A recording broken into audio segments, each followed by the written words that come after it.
this is John Davis, business coach. I'm here with John Cloonan of Audacity, and he's going to fill us in on his business a little bit. So John, why don't you just introduce yourself and your company for everybody out there? Sure. So my name is John Cloonan. I am the marketing guy and strategic polymath of Audacity Marketing. We are an integrated marketing agency serving really the entire marketing spectrum across industries and business sizes and that kind of thing. Okay, very good. So how long have you been doing this? So I personally have been in marketing since 1997, Okay. both in agency and corporate. But Audacity is just shy of 2 years old. We'll turn 2 in September. Okay, September 2020. A lot of things were born in 2020, I think. Yes, there were. Yeah. Myself included. I was so go back. You said something in your introduction. You said, did you say polymath? Yeah, polymath. So first thing is like we're a creative agency, and I hate standard titles, and I also like to kind of think of myself as fairly humble. But one thing I do super well is strategy, and a polymath is somebody who's really good at a lot of different things. So as a strategic polymath, I'm able to look at all elements of your marketing strategy and create something for you that's workable and will get results. Okay, all right, that helps. So it also makes people ask questions when they see it on my business cards.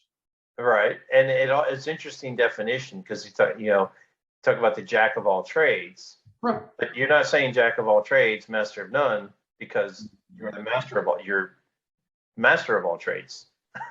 In a way, yes, I'm certainly a master of all the marketing trades, just because, my combination of education and experience and frankly, just a really talented team, gives us that ability.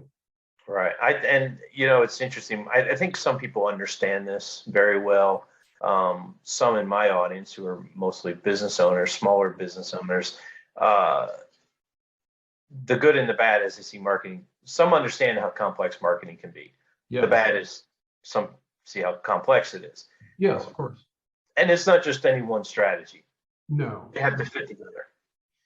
Everything has to support one another, and it has to be orchestrated in such a way that, activity A supports activity B, B supports C, and C supports A, and everything grows because of it. Absolutely. And that even goes down into your sales team, right? So one of the things that we do a little differently is I like to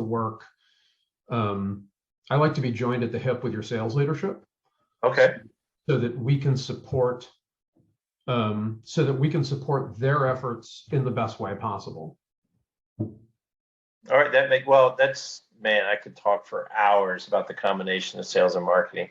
Sorry, I'm making sure I don't get any phone calls here. I probably should. So go ahead. So in my past, I headed up the marketing group. I'm an engineer who did marketing for commercial food equipment companies. And so I came in marketing from a very analytical place. Sure. And we talked often about businesses, particularly in corporations, traditionally were sales led, trying to make the switch to marketing led. And that integration of sales and marketing is key. I got a book here called Shift by Sean Doyle. Heard of it? I have, but I'll tell you that it's interesting because you use the term marketing led or sales led, and frankly, I don't believe that either of those things work. The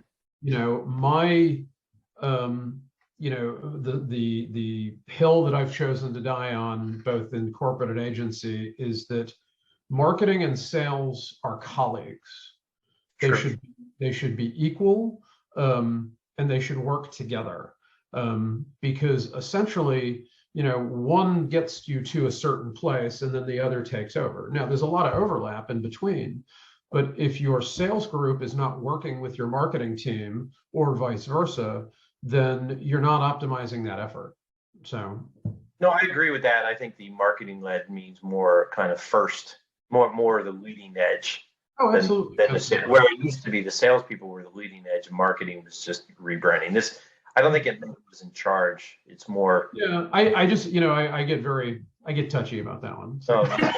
But one thing about that book and some of the other things was also the handoff and the ownership of the prospect.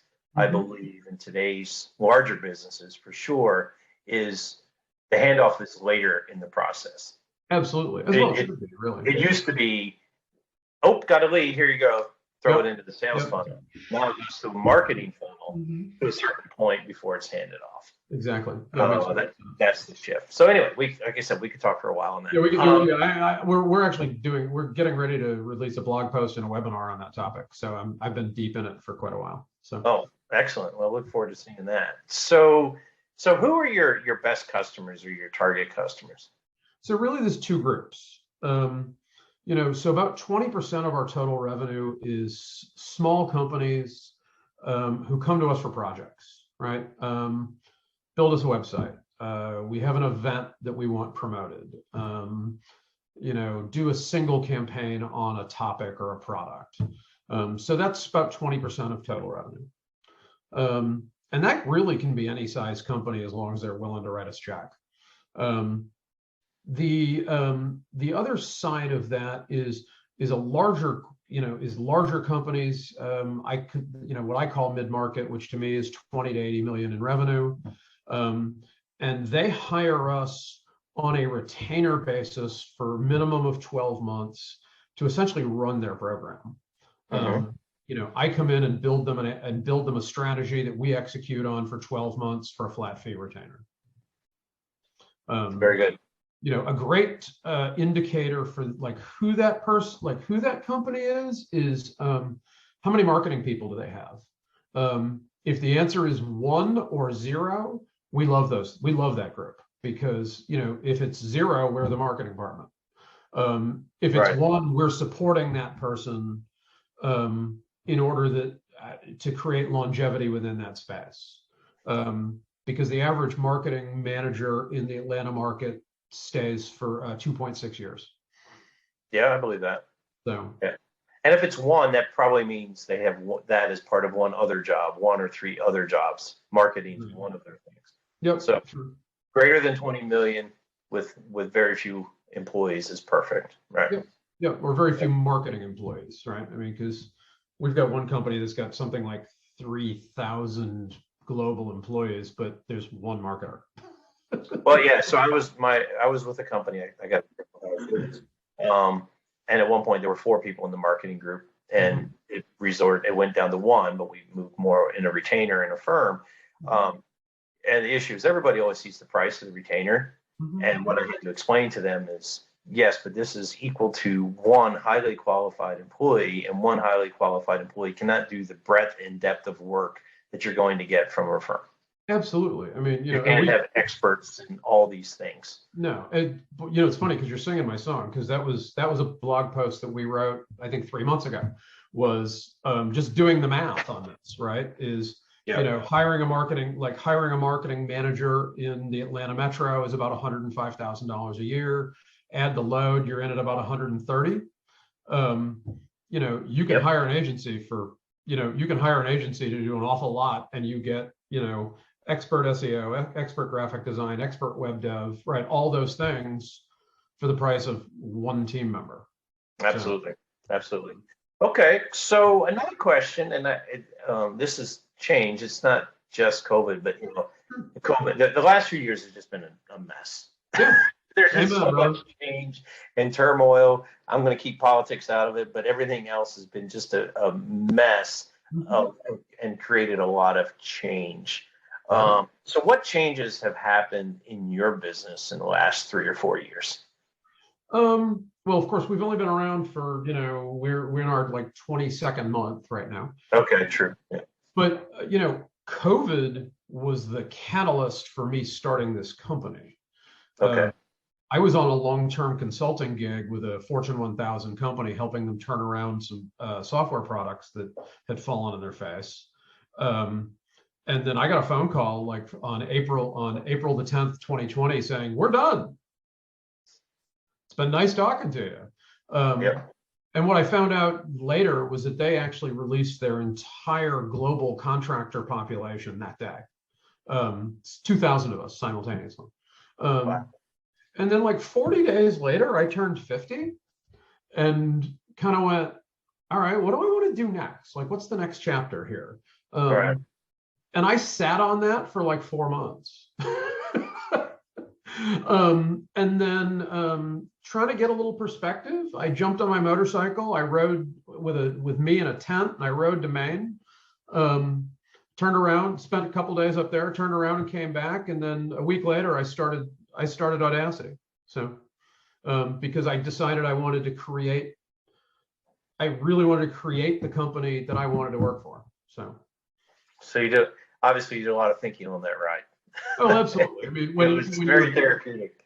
Well, when you're by yourself and the only thing you have to think about is essentially keeping yourself alive on the road, and where am I going to sleep tonight? Where's my tent going to get set up? Everything else kind of starts to roll through. It's a useful tool. Absolutely. By the way, I was just in Maine last week for the first time. So really, yeah, very beautiful. It was a good time. I grew up there, so. Oh, all right. So you know that. I'm So, from there, yeah. So. Is there anything in the last couple of years you wish you had done differently? Oh, yeah, absolutely. I mean, the big thing is so I started Audacity with 3 other partners. Notably, none of them are left.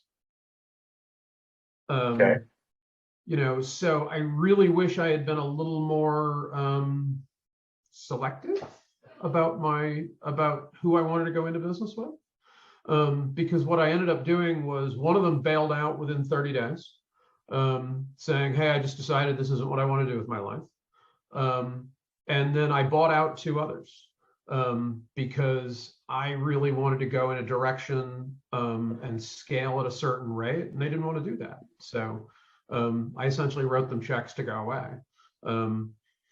So with that in mind, I probably would, I probably would have been better off, just starting this essentially on my own. Right. Getting it to a certain scale and then bringing in people as needed. But I decided to go the other way, and I don't think that worked out as well. So. Well, you don't know. You don't know if you would have been as clear on what you want until you saw other behaviors of what you don't want. You never really know. Yeah, absolutely, absolutely. Yes. One of the things we do when I start working with a client or a prospect, we do an activity called an alignment. Mm-hmm. And sometimes it's husband and wife who are ownership, or spouses. Let me just spouses, or it could just be business partners. Right. Like you were talking about. And the key is, well, where do you want to take this thing? How big do you want to be, and how fast? And what do you want to serve, and what's the culture, and all the different aspects of what the end destination is. You might not know perfectly, you might not be able to enunciate it perfectly, but you'll get a sense of, wait, they're going further and faster than I'm ready to handle. Right. Having that discussion, because a lot of people don't have that discussion. They're just. Well, and I think putting some teeth in it, right? Like, because, going into it, I said, I want to grow this fast.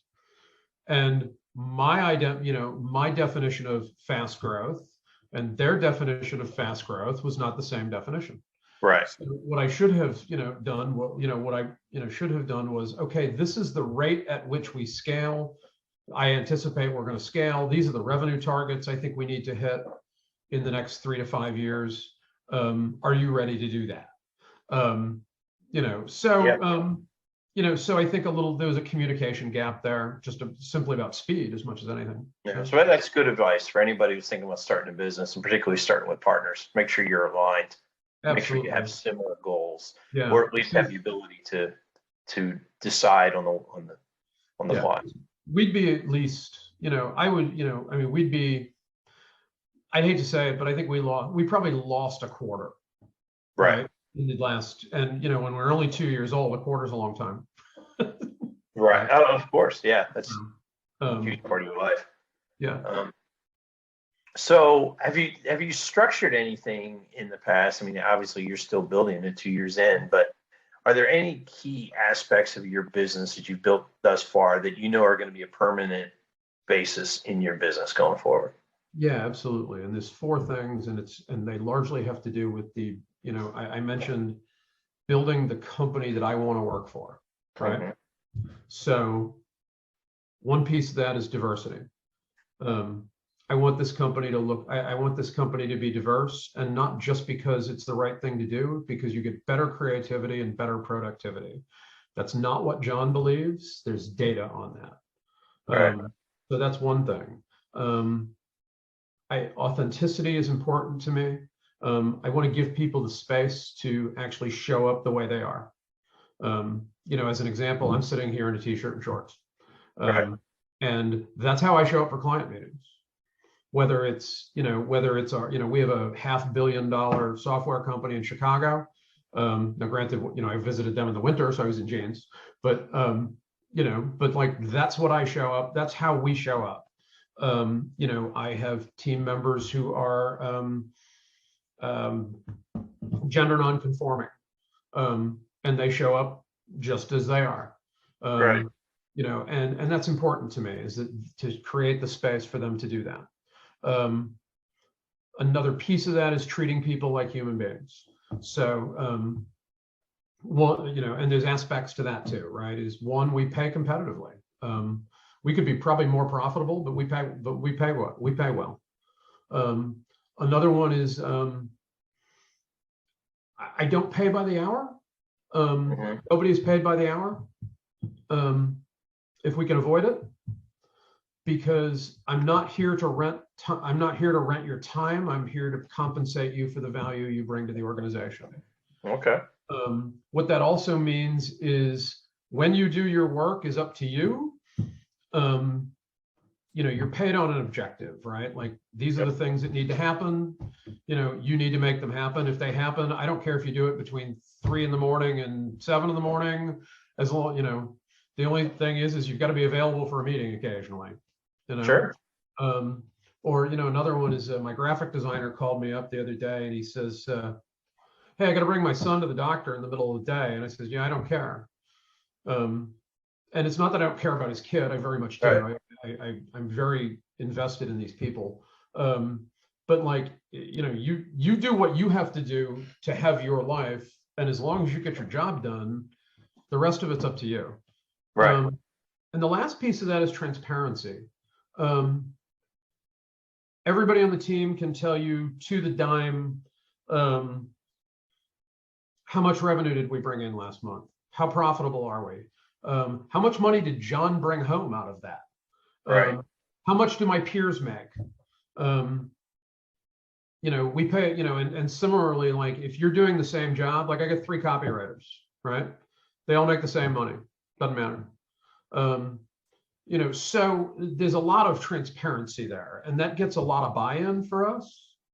I know over time as we grow, that probably of all the things I've mentioned, that's going to be the hardest to maintain. Right. Because we're going to start having like, people who have been here since day one versus the people I hired yesterday. Right.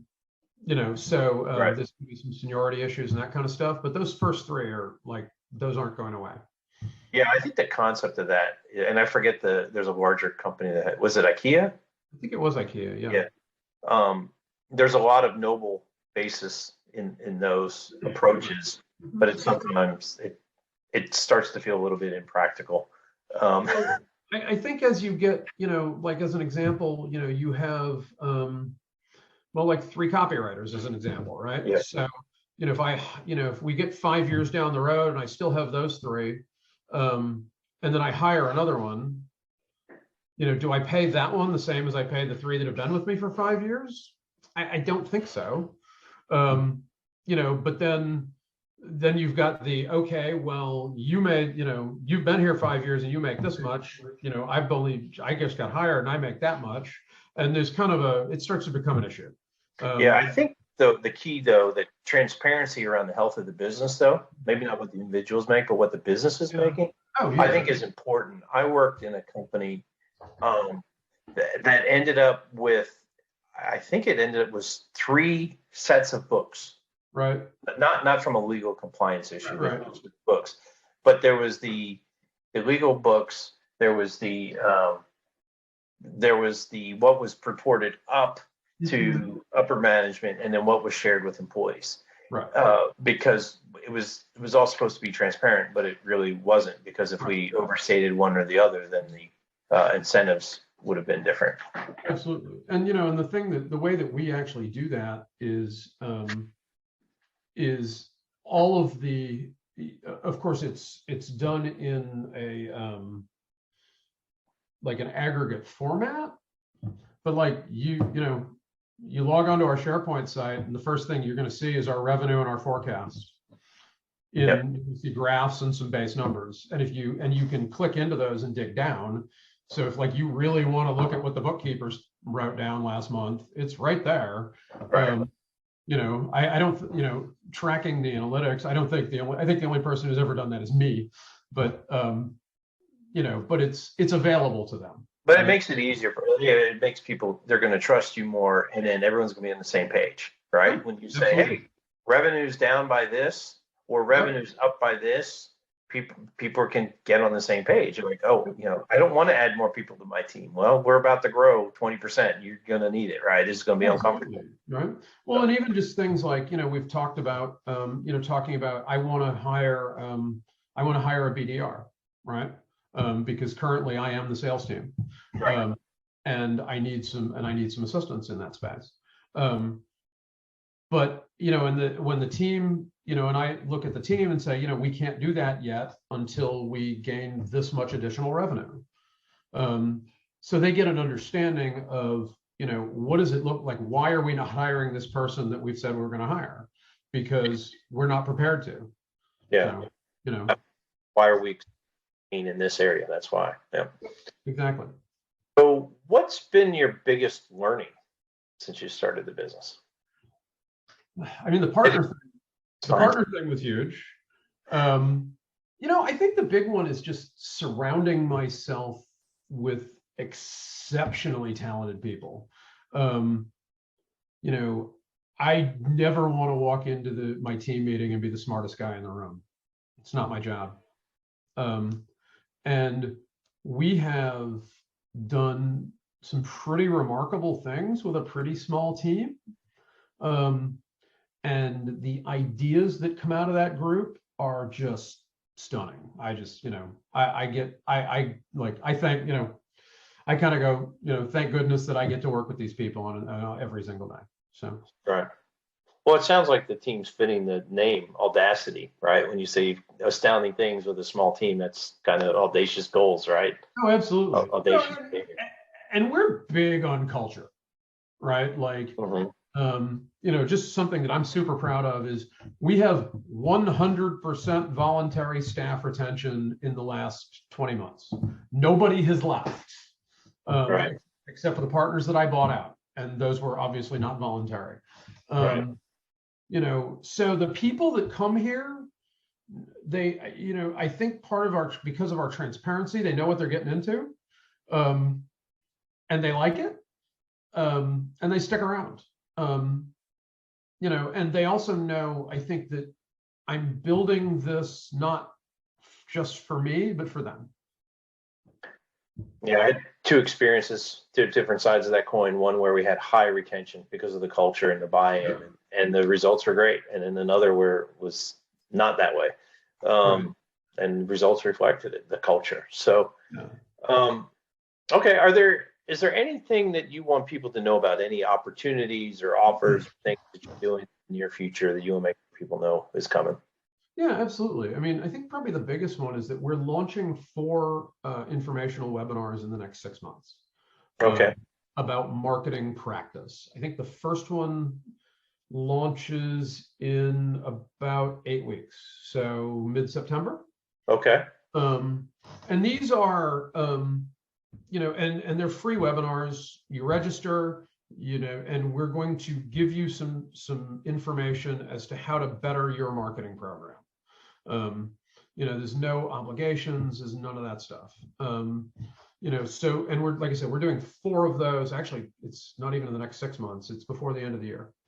So, Is there a landing page, or is there some place we can direct people to learn about them, or is that there will be, but in the we're still developing that. Like we're literally developing that this week. Okay. So the easiest thing to do would be just to follow us on social media. Okay. For more information, and we're everywhere. We're on Facebook, Instagram, LinkedIn, and TikTok under the Audacity brand. Okay. Or you can follow me on Twitter personally. So okay, and it's under Audacity. Okay. Correct. Audacity Marketing. Yep. All right, and then when this goes out, we'll put some tags out there, and you can comment on it. Okay. Okay. So what's most inspirational for you today? What gets you excited about the next few weeks, months, years? I just go back to the people I get to work with every day. I can't tell you how excited I am. Like when I wake up every morning and I sit down with this group of people and they come up with these great ideas, and we haven't had a bad idea come from this group yet. We've had a few that we've had to say, there's none that I've said no. There's a few that I've had to say not now. Right. So the future of this organization is pretty bright. And we're doing all kinds of great stuff. We're going to launch a small business incubator in January. Cool. Focused on underserved populations. We're meeting our diversity targets in hiring. We're recognized at least in this local community for that. Like people know that, when you come to our team, you're going to, not everybody's going to look like you and me, John. Right. Right. So it's, and that we live and die by this, we live and die by our brand. If we are not, if it ain't audacious, we don't do it. So. Okay. Excellent. All right. Well, John, I thank you for the time here. I look forward to seeing how your company grows. We'll definitely be following you on social media and tracking it and seeing how it builds for you. So I definitely want to make sure we stay in touch. Thanks, John. I appreciate it. Thank you, John.